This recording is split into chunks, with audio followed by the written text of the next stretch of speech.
자, 저희들이 보고 있는 사무엘상은 사무엘, 사울 그리고 다윗의 이야기로 구성되어 있지만 오늘 본문까지는 주로 엘리 제사장과 그의 아들들에 대한 얘기가 많이 나옵니다.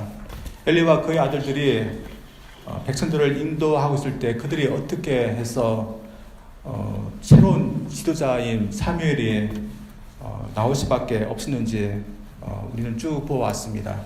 오늘 말씀도 새로운 지도자가 필요함을 역설하는 그런 말씀입니다. 당시 사무엘은 아직 어렸습니다. 그리고 아직 엘리 자성은 백성들을 인도하고 있었던 그런 시대였습니다. 엘리 자성은 40년 동안이나 제장으로 있었습니다. 40년간 백성들을 다스리더니 꽤 오래 다스린 것입니다. 지금 목회자와 같습니다. 목회자도 한 교회에서 40년간 목회하면 참 오랫동안 목회를 하는 것입니다. 목회를 40년간 잘했다면 그 결과는 저희들이 알 수 있듯이 좋을 것입니다. 엘리 제사장도 40년간 제장으로 있었기 때문에 그가 만약 백성들을 잘 인도했다면 참 좋은 결과가 있었을 것입니다. 근데 그는 우리가 알고 있듯이 백성들을 잘 인도하지 못했습니다. 그래서 결과도 좋지 못했습니다. 어떻게 보면 오늘 말씀도 그런 결과를 그대로 보여주고 있습니다. 엘리 제사장도 하나님을 제대로 알지 못했고 제대로 믿지 못했던 그런 분 같습니다. 그래서 그의 영향을 받았던 그런 백성들도 마찬가지였고 잘못 믿었기 때문에 오늘 그들이 생각했던 그런 하나님의 모습이 나오지 않습니다. 하나님 당시 사람들이 생각했던 그런 모습을 오늘 본 말씀에서 보여주지 않고 있습니다. 대신 하나님은 어떤 분인가 그들이 믿어야 되는 하나님을 이 오늘 본문 말씀에서 보여주고 있습니다. 그래서 오늘 저희들이 하나님을 어떤 분으로 믿어야 되는지 오늘 본 말씀을 통해서 한번 보기를 원합니다. 먼저 우리가 순종해야 하는 그런 선계들은 하나님으로 믿어야 됩니다. 오늘 보면은 엘리 시대 때 블레셋 민족과 전쟁을 하는 장면이 나옵니다. 블레셋 민족은 오랫동안 이스라엘 백성들과 밥 먹이 수하고 싸워왔던 그런 백성들인데 오늘 본 말씀에도 그들과 전쟁을 하게 됩니다. 엘리가 있는 실로에서 조금 떨어져 있는 곳에서 전쟁이 일어나는데 블레셋 군대는 아벡이라는 곳에서 그리고 이스라엘 군대는 에벤에스라는 곳에서 진을 치고 있었고 그 두 군대 사이는 한 3km 정도 떨어져 있었습니다. 그리고 그들이 싸움을 시작했는데 이스라엘 백성들이 크게 패하게 됐습니다. 무려 4,000명이나 군사들이 죽게 되었습니다. 싸움에서 패하고 난 이 이스라엘 군대는 그 원인이 하나님 우리를 도와주지 않았기 때문에 우리가 패했다 그렇게 생각했습니다. 그래서 어떻게 하면 하나님의 도움을 받을 수 있을까 그들이 생각하는 방법은 하나님의 법궤를 신뢰해서 전쟁터로 가져오는 것이었습니다. 그러면 여러분 하나님의 법궤가 무엇입니까? 하나님 법궤는 안에는 십계명을 적은 두 돌판이 있고 쌍난 아론의 지팡이가 들어있고 그 위에는 금으로 만들어진 두 천사가 이게 덮고 있는 그런 나무 상자입니다. 하나님은 특별히 이 법궤 위에 자신의 처수를 정하시면서 그 위에 임재하시겠다 그렇게 말씀하셨습니다. 그래서 이 법궤는 하나님이 우리와 함께 계시다고 임재하신다는 그런 곳을 상징하는 곳입니다. 우리가 주님의 죽으심을 상징하는 것이 십자가라면 구약에서는 하나님의 임재를 상징하는 것이 이 법궤입니다. 그러나 하나님의 특별히 이 법궤 위에 임하신다고 말했지만 이 법궤에 하나님께서 국한되신 것은 아니었습니다. 그래서 법궤가 있는 곳에만 하나님이 계시는 것은 아니었습니다. 그래서 이 법궤를 옮기면 자동적으로 하나님께서 따라가서 그곳에 계시는 것도 아니었습니다. 하나님은 하나님 뜻에 따라서 이 법궤에 특별히 임하시겠다 말씀하시지만 하나님은 또한 그렇지 않을 수도 있는 것입니다. 그러나 이 이스라엘 백성들은 하나님의 법궤를 옮기면 하나님께서도 자동적으로 따라오실 거고 또한 그들을 도와줄 거라 그렇게 생각해서 이 법궤를 전쟁터로 옮깁니다. 그리고 다시 싸움이 시작됐습니다. 그러나 이스라엘 사람들의 기도와 달리 하나님은 그들을 전혀 도우시지 않았습니다. 오히려 더 크게 피하고 맙니다. 1차 전쟁 때에는 4,000명이 죽었다면 이번에는 3만 명이 죽게 됩니다. 그들이 생각한 것과 정반대의 일이 일어난 것입니다. 그들은 하나님께 제사를 드렸고 또한 일부러 하나님의 법궤마저 이렇게 모셔왔기 때문에 분명히 하나님께서 그들을 도와주시라고 생각했지만 하나님은 전혀 그들을 도와주지 않았던 것입니다. 그들이 믿었고 그들이 생각했던 하나님의 그런 모습이 달랐던 것입니다. 그럼 누가 잘못된 것입니까? 분명히 이스라엘 백성들이 잘못된 것입니다.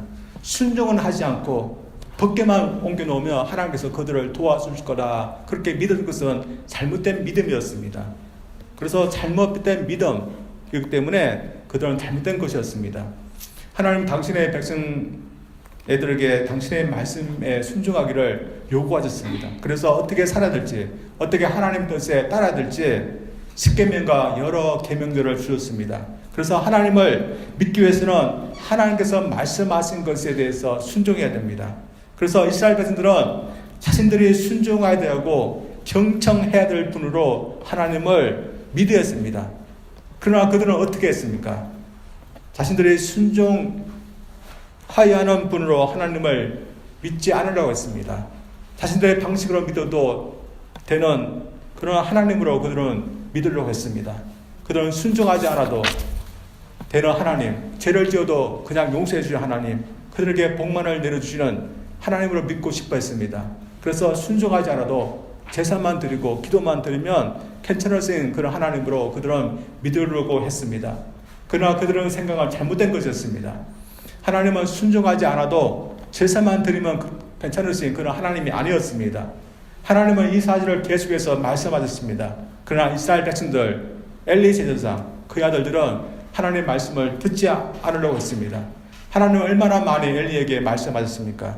하나님보다 더 아들들을 사랑하는 엘리에게 여러 통로를 통해서 그렇게 하지 말라고 하나님께서 말씀하셨습니다. 하나님께 드리는 제사를 멸시하는 아들들을 바로잡으라고 엘리에게 말씀하셨습니다. 그러나 그는 하나님의 말씀을 듣지 않았고 순종하지 않았습니다. 그래서 결국 하나님이 경고하신 대로 된 것입니다. 오늘 본 말씀은 저희들이 하나님을 어떤 분으로 믿는지 저희들에게 가르치고 있는데 저희들은 어떠할까요? 솔직히 저희들도 이 이스라엘 백성들 같은 모습이 있을 수 있습니다. 순종하지 않아도 죄를 범해도 넘어가주고 눈 감아주는 용서해주는 하나님, 그런 하나님으로 저희들 믿고 선분 마음이 있습니다. 그리고 그렇게 해주면 저희들 믿음 생활하기가 참 편한 것은 사실입니다. 그래서 많은 분들이 하나님께 죄를 범해도 괜찮은 것으로 생각하며 대수지 않게 그렇게 생각합니다. 그리고 하나님 말씀대로 살아가지 않아도 괜찮은 것으로 생각하며 살아갑니다. 그러면서 예배를 들으니까 기도하니까 자신의 믿음은 좋다고 그렇게 생각하는 분들이 많이 있습니다. 그러나 오늘 본문 말씀 보면 하나님의 말씀을 듣고도 순종하지 않는, 그리고 하나님 말씀하셔도 그냥 지나가시겠지 괜찮게 했던 그런 엘리, 그의 아들들, 백성들은 하나님께서 엄중하게 심판하신 것을 저들 보게 됩니다. 따라서 오늘 날에도 하나님 말씀 저들이 순종하지 않으면 저들이 아무리 믿음이 좋다 해도 그 믿음은 잘못된 것입니다. 어떤 사업가가 있었다고 합니다. 이 사업가는 보스턴에 살고 있었는데 내혹하기로 소문난 그런 사업가였습니다.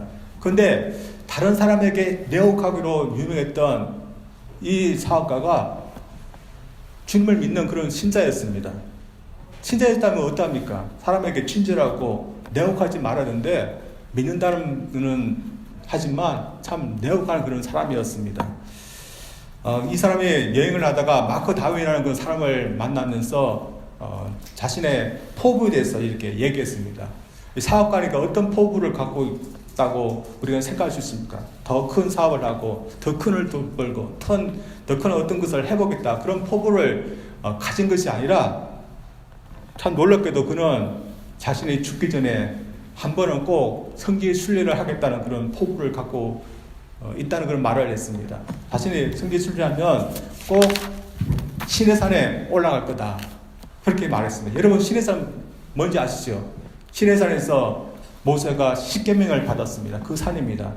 그 모세스는 자신도 시내산 꼭대기까지 올라가고 또 시내산 꼭대기 올라가면 큰 소리로 십계명을 읽겠다. 그런 것이 그의 포부였습니다. 여러분 이 포부에 대해서 어떻게 생각합니까? 한 번은 성경에 순례하는 것이 참 좋은 것 같습니다.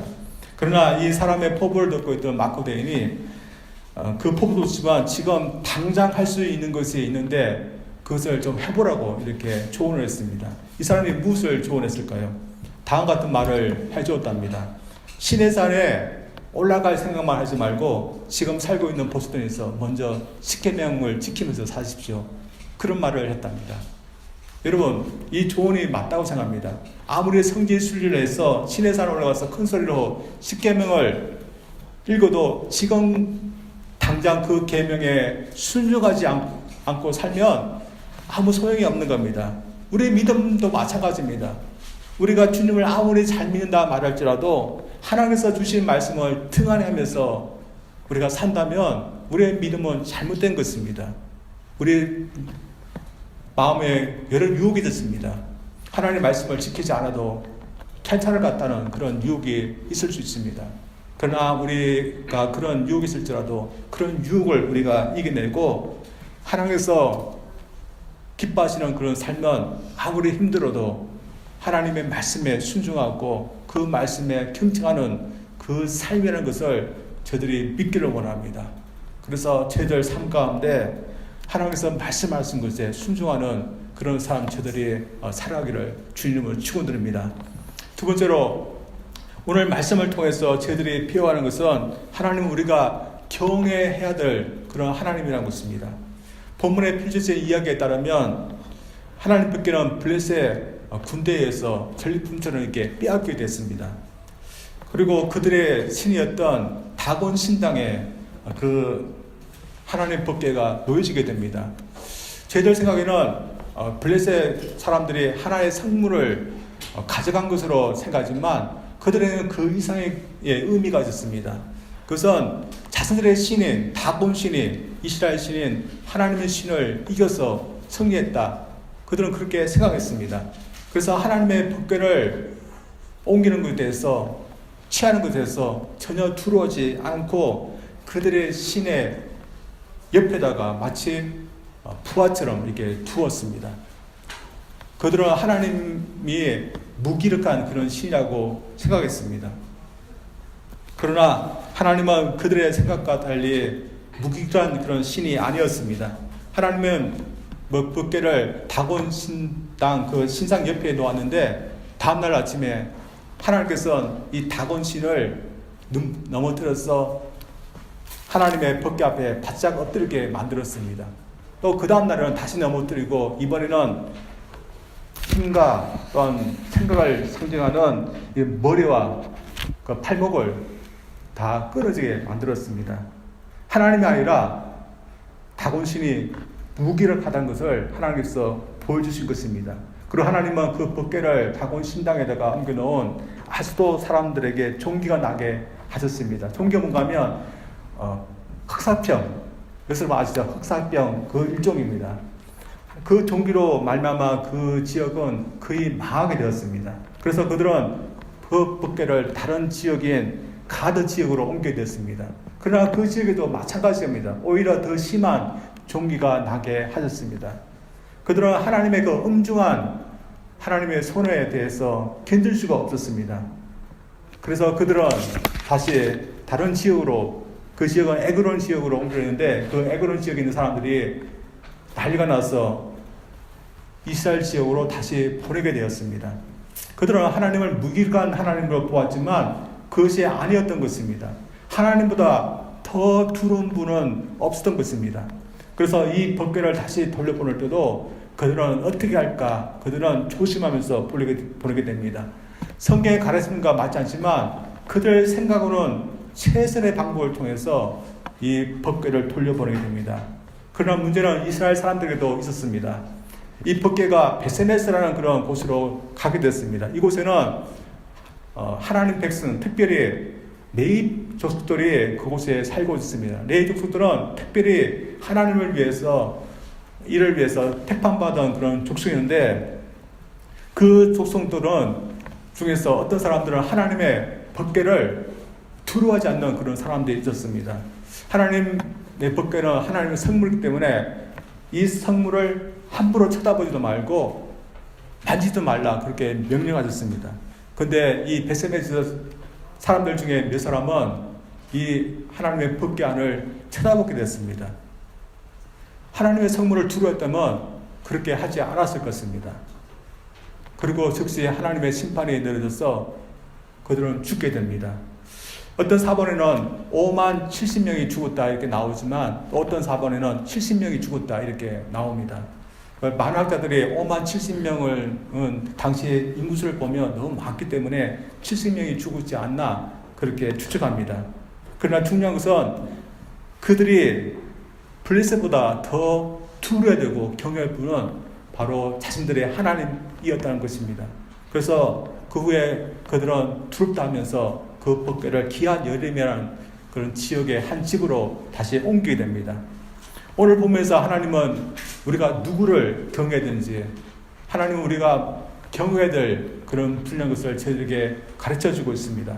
블레셋 사람들도 하나님을 경외했으며 이스라엘 사람들도 하나님을 경외했으며 이것은 어느 시대 어느 곳이나 마찬가지입니다. 엘리가 제사장으로 있던 시대 하나님은 침묵하셨습니다. 엘리의 두 아들 홈리와 비느하스가 하나님의 성전에서 범죄를 저질렀을 때 하나님은 바로 응징하지 않으시고 그들에게 기회를 주셨습니다.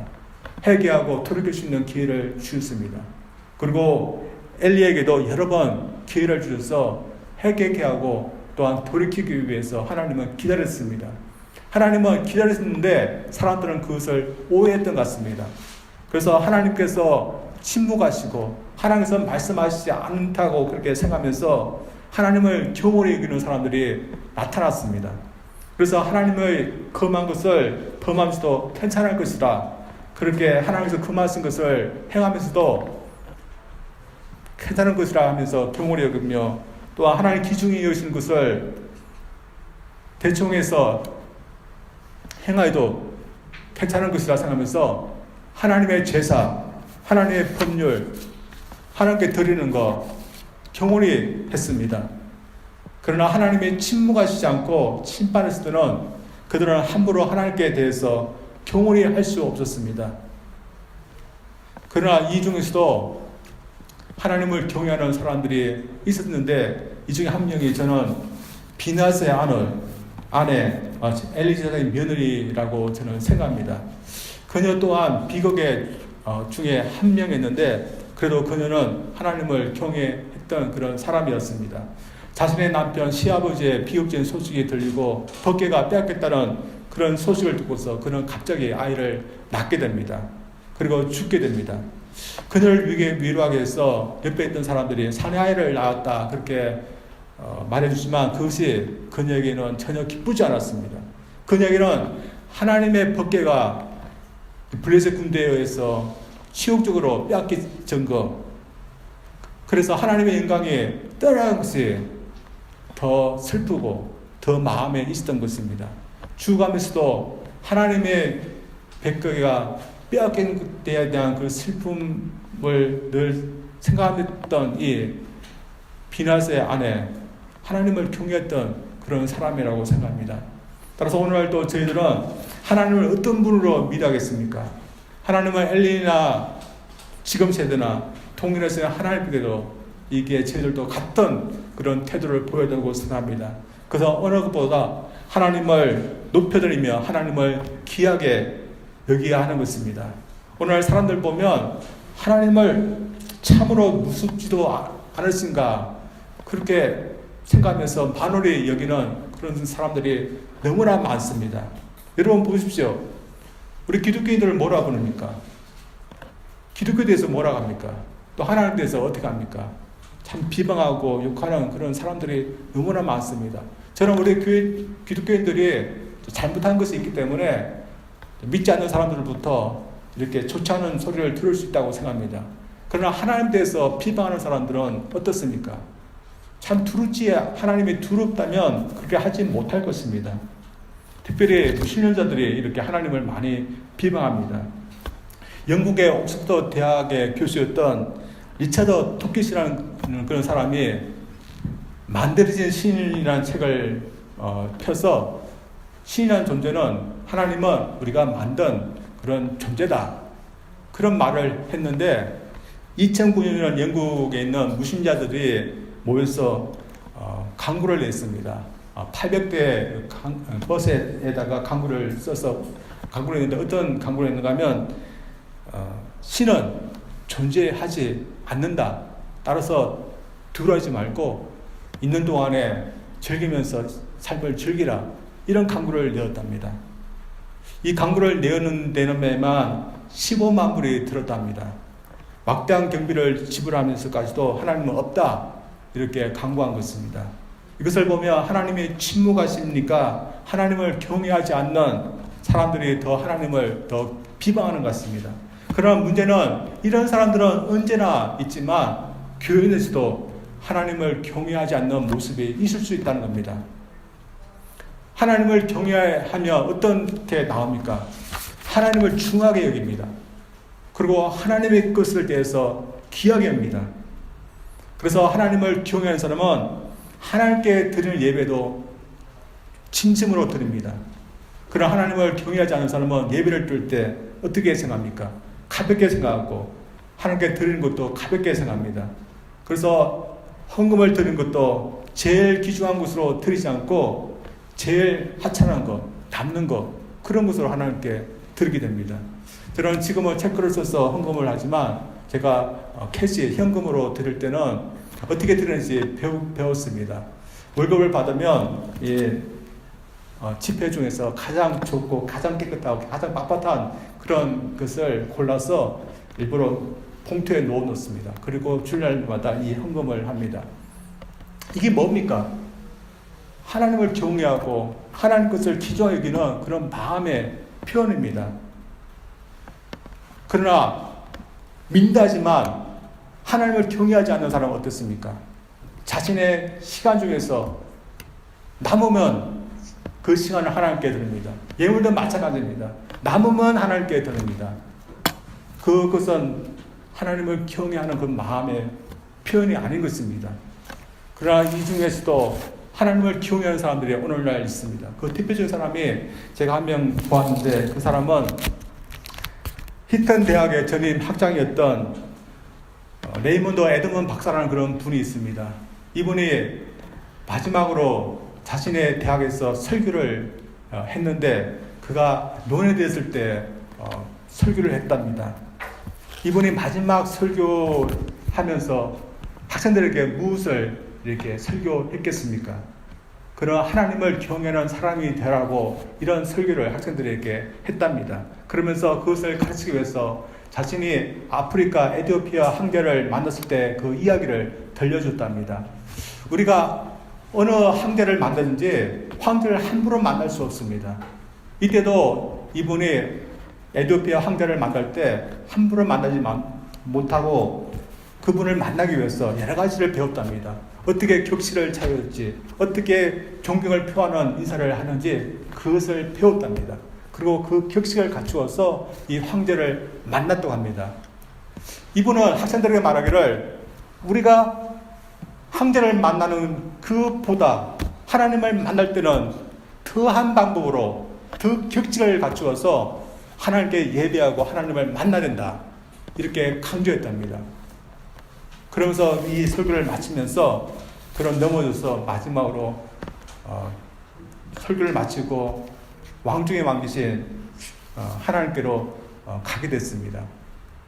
이분은 어떻게 보면 세상적으로 성공한 분입니다. 그리고 존경받는 위치에 있는 분입니다. 그래서 충분히 경험할 수 있는 그런 위치에 있는 그런 분입니다. 그러나 이분이 학생들에게 마지막으로 전해주고 싶은 것은 무엇입니까? 자신이 어떻게 해서 이 위치까지 올라왔는지, 자신이 얼마나 많은 것을 갖고 있는지, 그것이 아니었습니다. 하나님을 경외하는 것, 그것을 가르쳐 주고 싶었던 것입니다. 저들도 마찬가지입니다. 저들도 오늘날 나이가 많으나 적으나 이분이 말씀하신 것처럼 하나님을 경외하는 이 말씀을 저희들이 마음에 저희들 받아줄 줄 믿습니다. 그래서 오늘날도 하나님을 경외하기 위해서 하나님을 경외하는 것이 무엇인지 저희들 알기를 원합니다. 하나님을 경외하는 것은 하나님의 뜻에 대해서 귀하게 여기는 겁니다. 그래서 저희들 하나님께서 말씀하시는 그 명령 저희들 귀하게 여기는 겁니다. 또 하나님의 시간 저희들 귀하게 여기는 겁니다. 또 하나님의 교회, 또 하나님의 복음, 또 하나님의 사랑, 하나님께 드리는 시간, 예물 우리에게 중하게 여기고 귀하게 여길 줄 아는 그런 하나님을 경외할 줄 아는 그런 믿음, 그런 믿음의 소유자 될 수 있는 저희들 되기를 주의 이름으로 축원드립니다. 기도하겠습니다.